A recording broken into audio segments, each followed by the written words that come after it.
اس کے بعد ایک بزرگ چشت خان سے باہر جا کر مرنے والے روحوں کو بلند آواز میں پکارتا ہے، اے گڑا بشارا اتجیج پیو پارا۔ اس کا مطلب کچھ یوں ہے کہ اے بزرگوں، آؤ، کھاؤ پیو اور واپس جاؤ، اور اس میں موجود تمام کالاشا لوگ 5 منٹ کی خاموشی اختیار کر لیتے ہیں۔ اس کے بعد جو کچھ لوگوں نے خوراک، میوہ اور مٹھائیاں لائے تھے وہ آپس میں تقسیم کرتے ہیں۔ اس کے علاوہ مرنے والے کی یاد میں گھروں میں بھی وہی خوراک، خشک میوہ اور مٹھائیاں گھر کے باہر رکھتے ہیں۔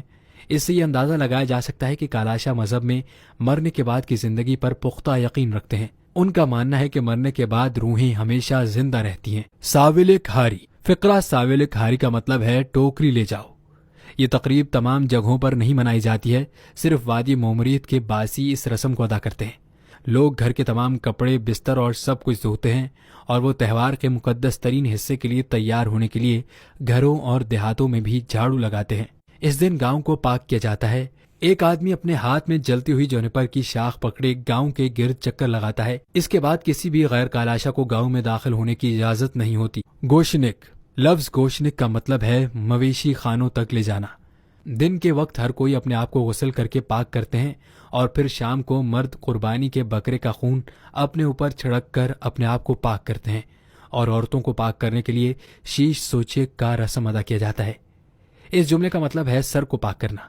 خواتین کو پاک کرنے کے لیے پسی ہوئی اخروٹ سے روٹی بنائی جاتی ہے جو کہ مرد پاکیزگی کے ساتھ تیار کرتے ہیں، اور پھر ان کے سروں پر جونیپر کی جلتی ہوئی شاخ کو لہرا کر اور ان پر پانی چھڑک کر پاک کیا جاتا ہے۔ مرد و خواتین جسمانی طور پر پاک ہونے کے بعد بچوں اور بچیوں کے لیے گھروں میں گوشنک روٹی بناتے ہیں۔ لڑکوں کے لیے 2 رسم چیلیک سمبیک اور بوت سمیک ہیں۔ شیلک اور بدھ کا مطلب ہے شلوار اور قمیص۔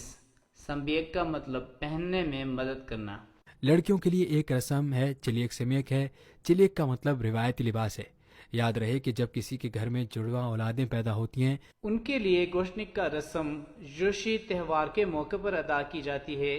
اس رسم کو بڑی اہمیت حاصل اس لیے ہے کہ رسم کی ادائیگی کے بعد کالاشا لڑکے اور لڑکیاں کالاشا مذہب کے تمام مراسم ادا کرنے کے پابند ہو جائیں گے۔ گوشنک رسم سے پہلے اگر کسی کی وفات ہوتی ہے تو اس کے لیے کالاشا مذہب کے مطابق کوئی رسومات ادا نہیں ہوتے ہیں جو کسی کالاشا شخص کے لیے ادا کیے جاتے ہیں۔ ستک چندرا فقرہ ستک چندرا کا مطلب ہے مشالوں کا چھوٹا تہوار۔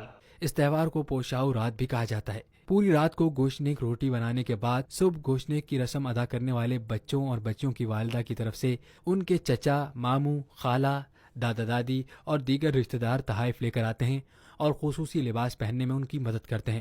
لڑکوں کے لیے لباس اور ایک پتلون اور ایک خاص بیلٹ، گھنٹیاں اور پگڑی ہوتی ہے۔ لڑکیوں کے لیے ٹوپی اور کالی قمیض جس میں کمر کے گرد بیلٹ ہوتی ہے وہ انہیں پہنتے ہیں، لیکن ان گھنٹیوں کے بغیر جو لڑکے کے لباس کے ساتھ ہیں ان بچوں کو انہیں چاؤموس ختم ہونے تک پہننا ہوتا ہے۔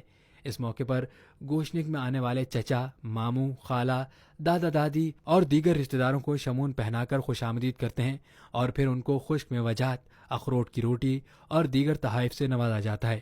پرانے زمانے میں یہ رسم اس وقت ادا کی جاتی تھی جب لڑکا یا لڑکی 12 یا 13 سال کا ہو جاتا تھا، لیکن آج کل کم عمری میں بھی یہ رسم ادا کرتے ہیں ان کے والدین کو سرپرست کہہ کر مبارکباد دیتے ہیں، اور جو بھی مبارکباد دیتا ہے گھر والوں کی طرف سے انہیں بھی تحفہ دیا جاتا ہے۔ شام کے وقت ان بچوں کو مخصوص لباس پہنا کر پاک کیا جاتا ہے۔ لڑکوں کے لیے بکرا یا مینڈھا قربان کیا جاتا ہے اور لڑکی کے لیے ششاؤ کی رسم ادا کی جاتی ہے۔ گونا چندرا فقرہ گونا چندرا کا مطلب ہے مشالوں کا عظیم تہوار۔ ہر ایک کے پاس ایک مشعل ہونا ضروری ہے۔ اگر کوئی گھر پر نہیں ہے تو گھر والوں کو چاہیے کہ وہ اس کی طرف سے مشعل بنا دے۔ کسی کالاشا کو غیر کالاشا کے گھر جانے یا غیر کالاشا کو چھونے کی اجازت نہیں ہے، بصورت دیگر اسے تہوار میں شرکت کی اجازت نہیں ہوگی۔ پرانے زمانے کی روایت کے مطابق وادی مومریت میں ان 3 دنوں میں لوگ گھروں میں نہیں رہتے تھے۔ مرد، عورتیں اور بچے ساری رات باہر رہ کر یہ مقدس گیت گاتے ہیں، دعا مانگتے ہیں، جبکہ وادی روکموں میں 7 دن تک یہ سلسلہ جاری رہتا ہے، اور وادی بیریو میں صرف وہی بچے یہ رسم ادا کرتے ہیں جن کی اس سال گوشنک نامی رسم ادا کیا جا رہا ہو، اور ان بچوں کو پراپانڈا واک کہا جاتا ہے۔ لاوک بیک لفظ لاوک بیک کا مطلب ہے لومڑیوں کا گھیرنا یا ان کا پیچھا کرنا۔ یہ حقیقی چاؤموس کے ختم ہونے کے 1 دن بعد منایا جاتا ہے۔ ایک اور رواج جسے پراپانڈا واکا کہا جاتا ہے۔ پراپانڈا واکا کی سرگرمی میں حصہ لینے والے مرد عورتوں جیسا لباس پہنتے ہیں اور عورتیں مردوں جیسا لباس پہنتی ہیں۔